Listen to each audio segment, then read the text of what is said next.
The newly appointed KwaZulu-Natal ANC Task Team is pledging bold reforms to fight corruption and factionalism.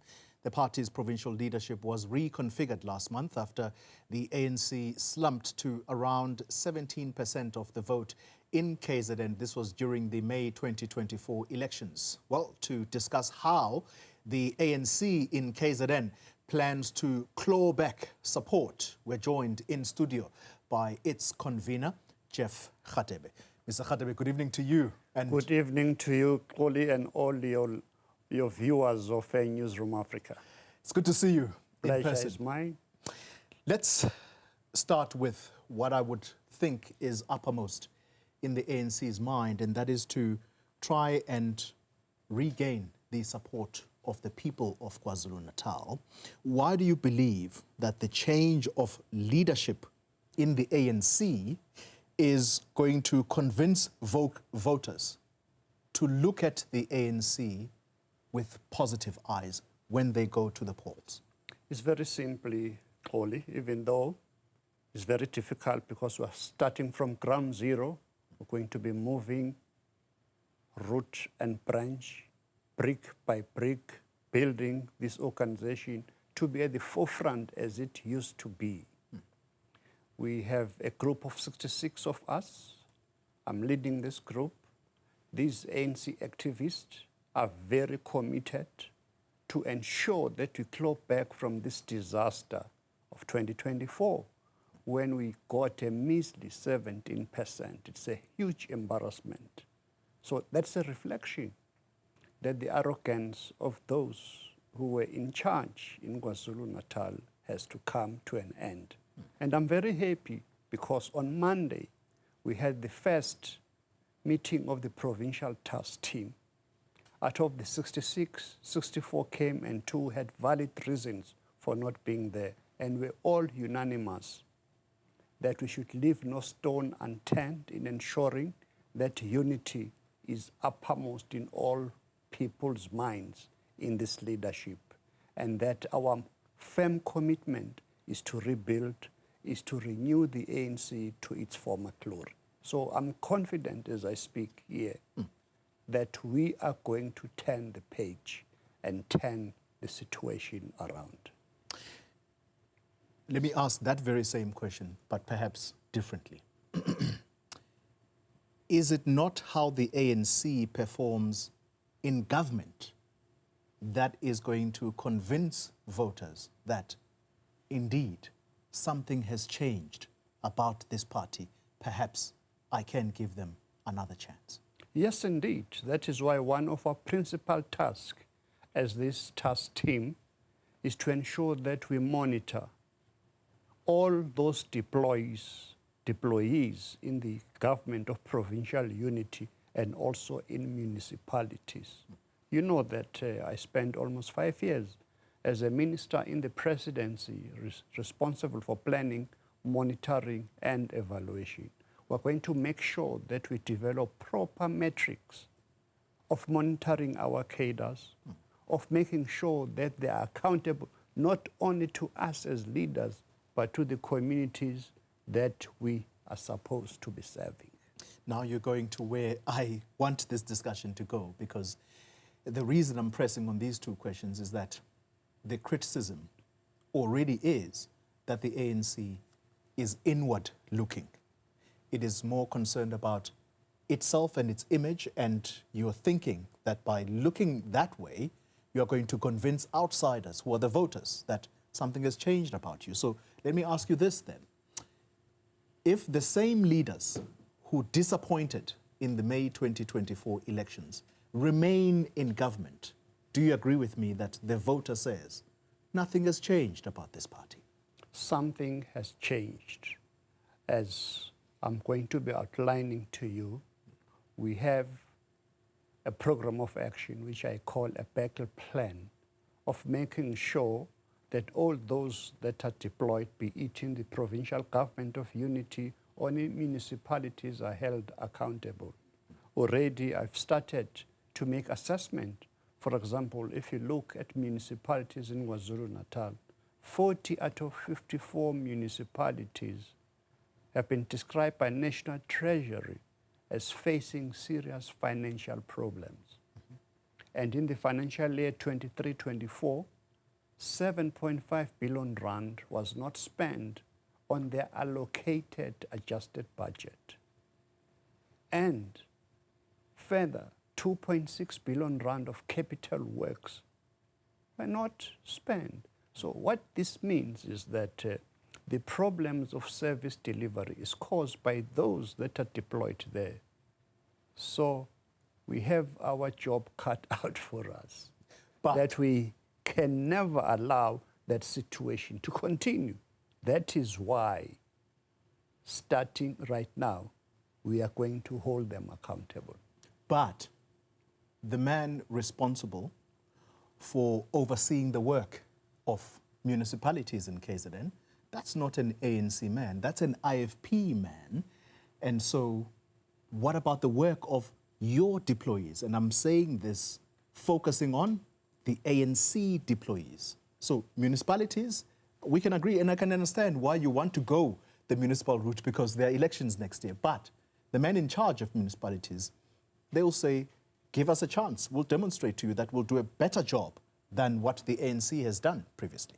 Yeah, let me explain that in KwaZulu-Natal, we've got a government of provincial unity. There is an agreement between the parties in this unity government to ensure that we cooperate, not because we love each other, which we ought to do as fellow South Africans, but because our focus is our people, is communities that we must serve, regardless of who they vote for.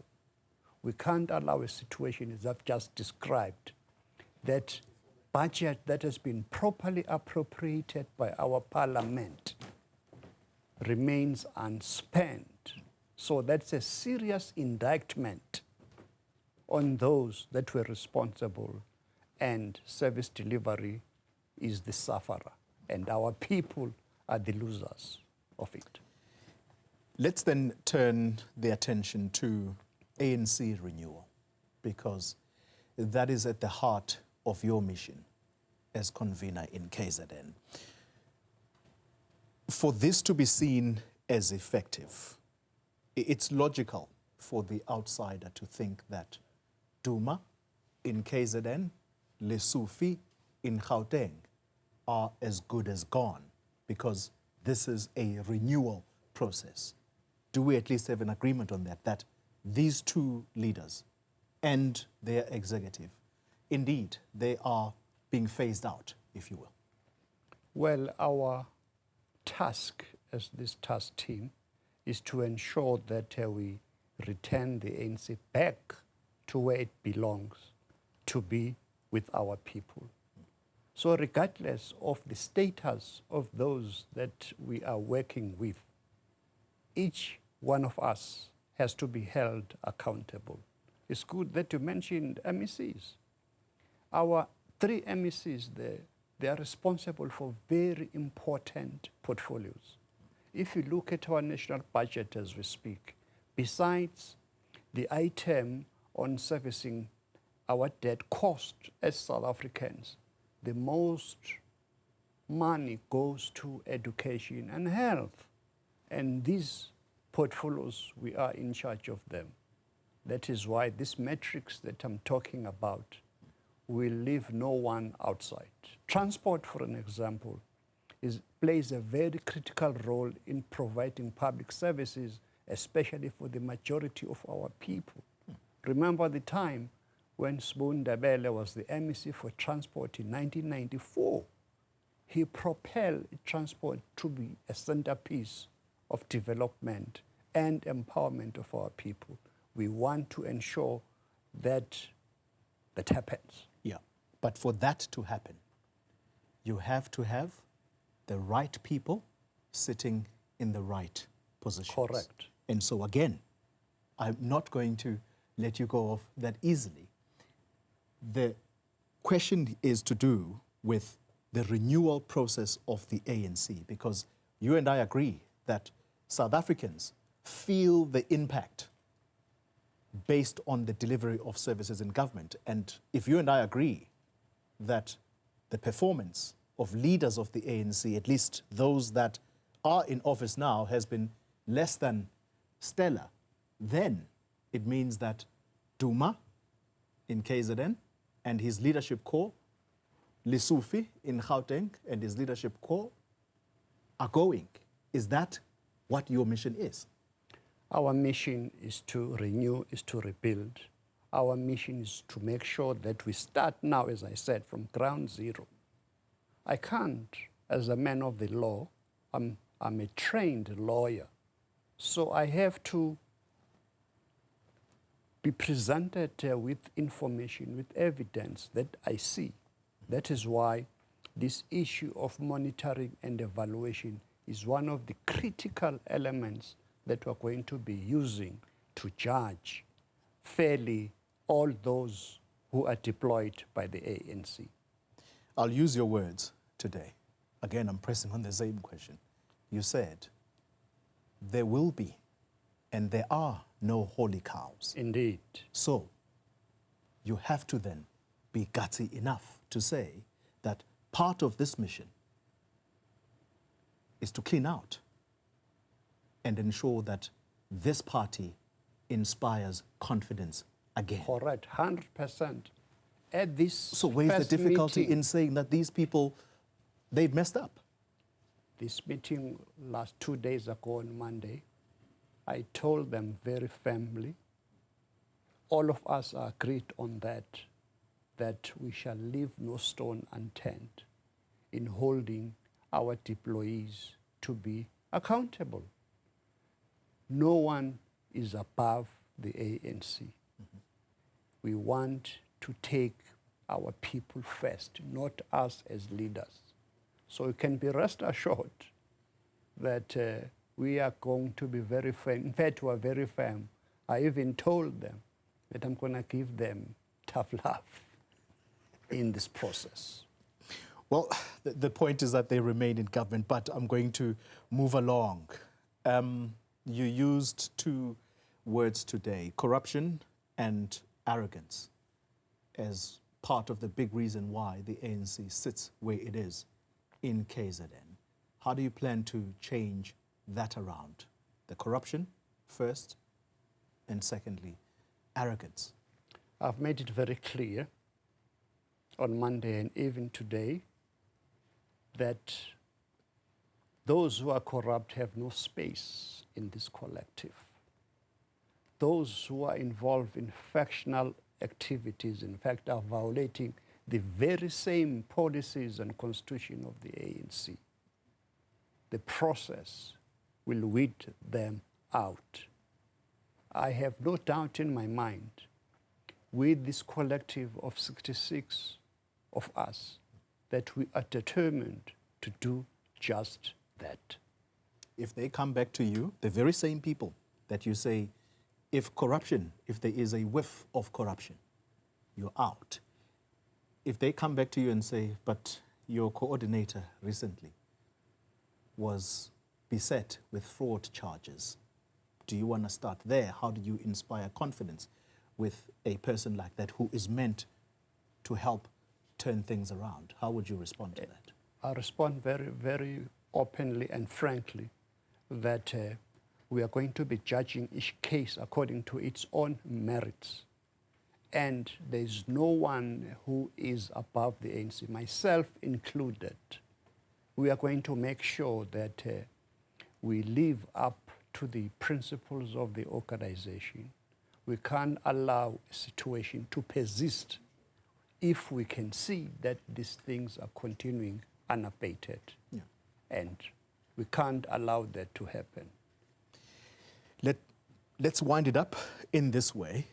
There are opinions, mixed reviews about the ANC and the pool of young leaders that ought to come up. Leaders like yourself, Amos Masondo here in Gauteng, you are respected people within the party, but the concern is that you're not the people of the future. It's the young ones that, as you rebuild these structures, you start identifying and you phase them in so that the public can see the quality that you're going to present. Who or where is the ANC's pool of young leaders that ought to come up? They are there. If you look carefully at the 66 of us, it's a mixture of experience as well as those who are coming up. They are there. We are going to be promoting them to do important work of the African National Congress. As I speak, our coordinator today has been meeting with the leagues in order to ensure that we all sing from the same hymn book. He's also meeting with the Secretariat of the Alliance, because without our partners, we'll not be able to succeed. By next week, we're going to be holding a meeting of the Political Council of the Alliance to make sure that we are all part and parcel of this initiative. We are not going to be forgetting ordinary cadres of the ANC who are involved, even in municipalities, to reignite them to do things in a most responsible manner regarding the notion that our people come first. Final question. You led the ANC, you were the head of policy, and you've said here tonight that this is an embarrassing situation for the ANC, for it to find itself at 17% after elections. How do you respond to a skeptic who says, from here on, particularly in KZN, it's going to be a similar situation to the Western Cape. It's a downward spiral. You'll never regain that province. Well, I'm an eternal optimist. I know KwaZulu-Natal, I was born and bred there, Mkumba, Ketomeno, Kwamashu. I've struggled there as a chairperson of the ANC in Southern Natal. I know the people, they love the ANC. We only disappointed them, as I said, of the arrogance of those who are involved in creating a better life for our people. We are turning a page in order to ensure that we bring back that confidence to our people. Words are words, but I'm telling you that our words will be followed with action, and action to improve the quality of services, words and action that will ensure that we reignite the spirit of Dube, of Mandela, of Luthuli, of Tambo, to ensure that the ANC moves from ground zero into the pinnacle of KwaZulu-Natal. Jeff Radebe, the convener of the ANC in KwaZulu-Natal, thank you very much for your time tonight.